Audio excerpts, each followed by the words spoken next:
नमस्कार, मैं हूं अंकुर और आप देख रहे हैं सत्य हिंदी का न्यूज बुलेटिन। एक नजर अब तक की सुर्खियों पर। देश में लोकसभा चुनाव होने में अब गिने चुने दिन ही रह गए हैं। इस चुनावी जंग का सबसे बड़ा मैदान बनने वाला राज्य उत्तर प्रदेश में तो राजनीतिक पारा हर दिन बढ़ता ही जा रहा है। वहीं इस लोकसभा चुनाव में यूपी की जिस सीट पर लोगों की अभी से सबसे ज्यादा नजर है, पीलीभीत सीट उनमें से एक है। पीलीभीत से वर्तमान सांसद वरुण गांधी भाजपा ने टिकट काट दिया है और उनकी जगह जितिन प्रसाद को अपना उम्मीदवार बनाया है। इसी बीच वरुण गांधी को कांग्रेस की तरफ से एक बड़ा ऑफर आया है। कांग्रेस नेता अधीर रंजन चौधरी ने वरुण गांधी को लेकर कहा कि वरुण गांधी को कांग्रेस में शामिल होना चाहिए। अगर वो कांग्रेस में आते हैं तो हमें खुशी होगी। वरुण गांधी एक कद्दावर और बेहद काबिल नेता हैं। कांग्रेस नेता ने आगे कहा कि उनका गांधी परिवार से संबंध है, इसलिए बीजेपी ने उन्हें टिकट नहीं दिया। हम चाहते हैं कि अब वरुण गांधी कांग्रेस में शामिल हो जाएं, उनके आने से बड़ी खुशी होगी। लोकसभा चुनाव को लेकर उत्तर प्रदेश के सियासी गलियारे से एक बड़ी खबर सामने आई है। समाजवादी पार्टी ने अब तक रामपुर से अपना प्रत्याशी नहीं घोषित किया है। अब ताज़ा खबर ये सामने आ रही है कि सपा रामपुर से पूर्व सांसद तेज प्रताप सिंह यादव को चुनावी मैदान में उतार सकती है। बता दें कि तेज प्रताप यादव सपा चीफ अखिलेश यादव के भतीजे और बिहार के पूर्व मुख्यमंत्री लालू प्रसाद यादव के दामाद हैं। ऐसी में चर्चा है कि सपा के वरिष्ठ नेता आजम खान ने अखिलेश यादव से कहा था कि रामपुर से इस बार वो कोई उम्मीदवार नहीं देना चाहते हैं, इसलिए वो चाहते हैं कि यादव परिवार से कोई लड़े। अखिलेश और आजम की ये बातचीत तब हुई थी जब बीते दिनों सपा मुखिया अखिलेश यादव रामपुर के पूर्व सांसद से जेल में मिलने पहुंचे थे। लोकसभा चुनाव के तारीखों के बाद प्रधानमंत्री मोदी 30 मार्च को यूपी के मेरठ में रैली करेंगे। यहाँ पीएम मोदी पार्टी के प्रत्याशी अरुण गोविल के लिए वोट मांगेंगे। इस रैली में उनके साथ राष्ट्रीय लोकदल के नेता जयंत चौधरी भी शामिल होंगे। बीजेपी के नेतृत्व वाले एनडीए में शामिल होने के बाद रालोद चीफ पहली बार पीएम मोदी के साथ नजर आएंगे। बता दें कि एनडीए में रालोद को बागपत और बजरौर लोकसभा सीट मिली है। लोकसभा चुनाव के ऐलान के बाद उत्तर प्रदेश में पीएम मोदी की पहली रैली है। बता दें, मेरठ लोकसभा सीट पर हुए पिछले 7 लोकसभा चुनावों में से बीजेपी को 5 पर जीत मिली है।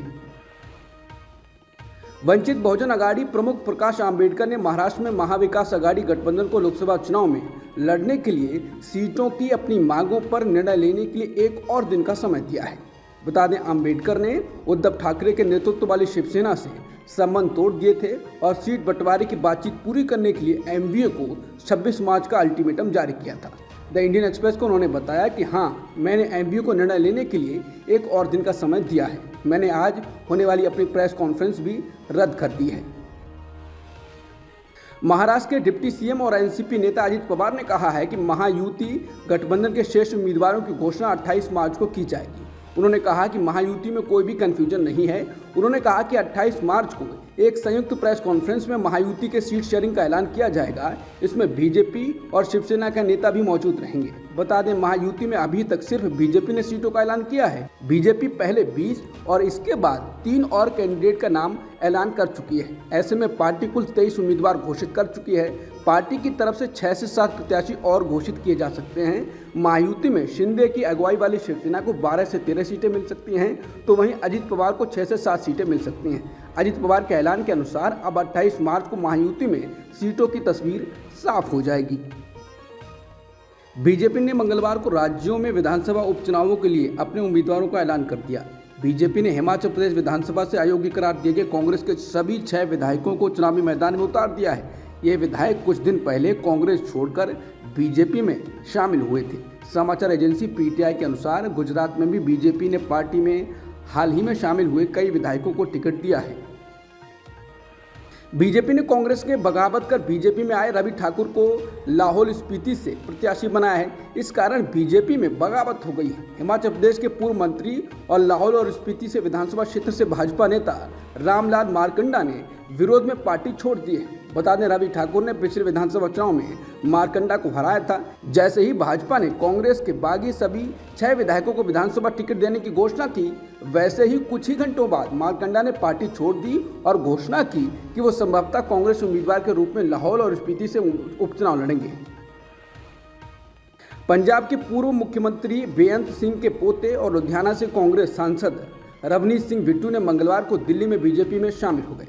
वो पंजाब के उन कांग्रेसी नेताओं में शामिल हो गए हैं जो विधानसभा चुनावों में पार्टी की हार के बाद बीजेपी से जुड़ गए हैं। इन नेताओं में सुनील जाखड़, कैप्टन अमरिंदर सिंह जैसे बड़े नाम शामिल हैं।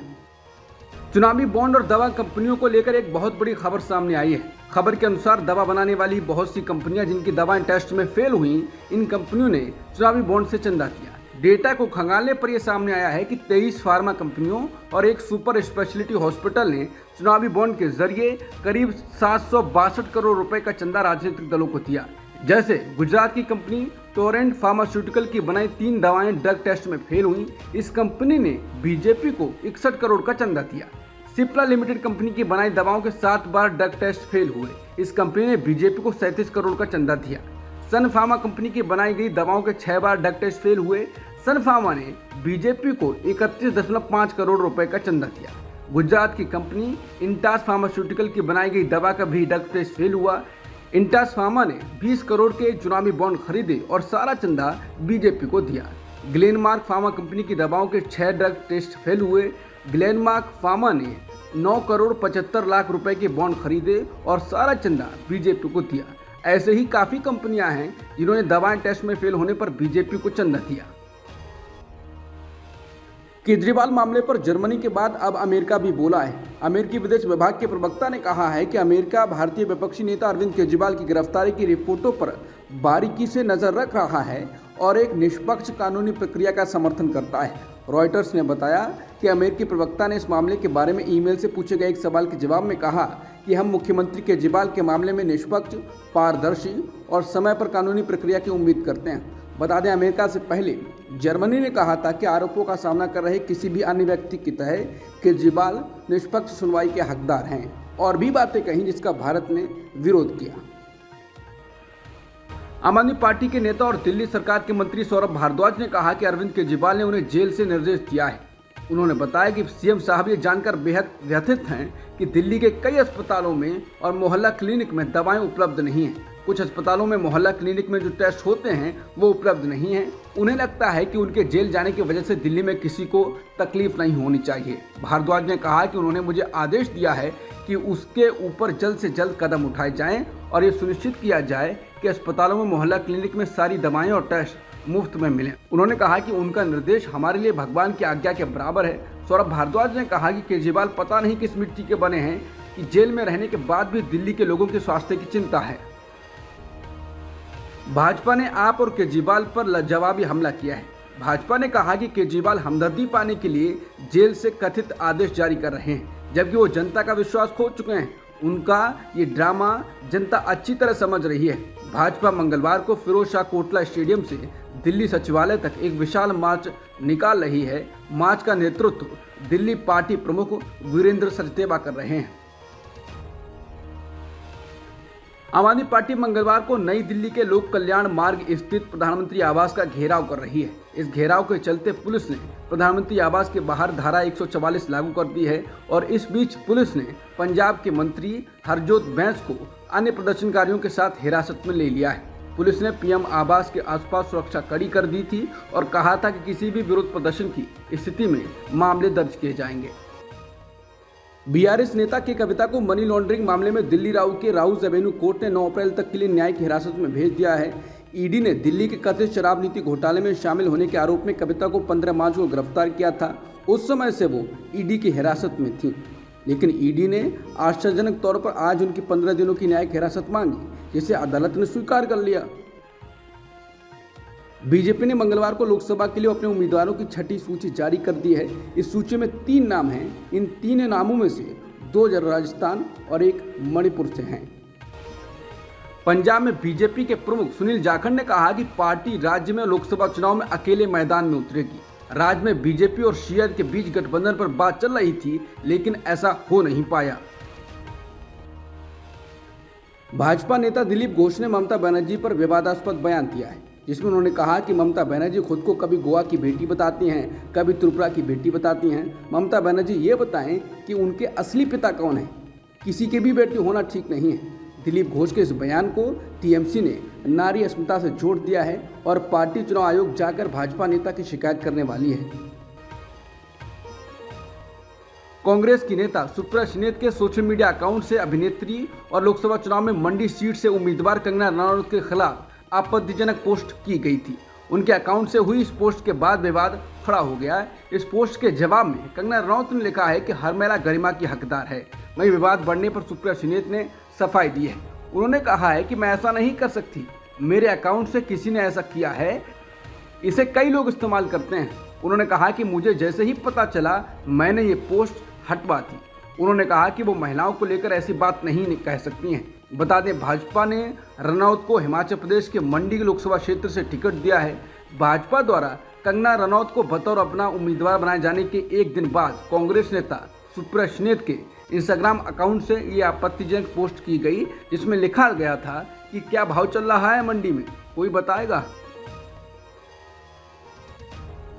कांग्रेस प्रवक्ता सुप्रिया श्रीनेत के इंस्टाग्राम अकाउंट से अभिनेत्री कंगना रनौत पर की गई आपत्तिजनक टिप्पणी पर हिमाचल प्रदेश के पूर्व मुख्यमंत्री जयराम ठाकुर ने प्रतिक्रिया दी है। उन्होंने टिप्पणी को बेहद दुर्भाग्यपूर्ण बताते हुए कहा कि इसके लिए सिर्फ माफी ही काफी नहीं है, हिमाचल प्रदेश की जनता कांग्रेस को इसका जवाब देगी। जयराम ठाकुर ने कहा कि बहुत ही दुर्भाग्यपूर्ण और भद्दी टिप्पणी सुप्रिया श्रीनेत ने की है, इसकी हम कड़ी शब्दों में निंदा करते हैं और उनको ये मालूम नहीं है कि हिमाचल प्रदेश देवभूमि के रूप में जाना जाता है और जहां मंडी की बात है तो उसे छोटे काशी कहा जाता है। 300 से ज़्यादा मंदिर हैं वहां। उस भूमि के बारे में इस तरह के शब्दों का इस्तेमाल करना, मैं समझता हूं कि उन्होंने बहुत बड़ी गलती की है। खनन कारोबारी जी जनार्दन रेड्डी ने रविवार को भाजपा में अपनी पार्टी का विलय कर लिया। करोड़ों रुपए के खनन घोटाले में वर्षों जेल में बिता चुके और भाजपा के खिलाफ सियासी ताल ठोकने वाले जनार्दन रेड्डी ने अब संकल्प लिया है कि वो देश में लगातार तीसरी बार बीजेपी सरकार बनवाएंगे।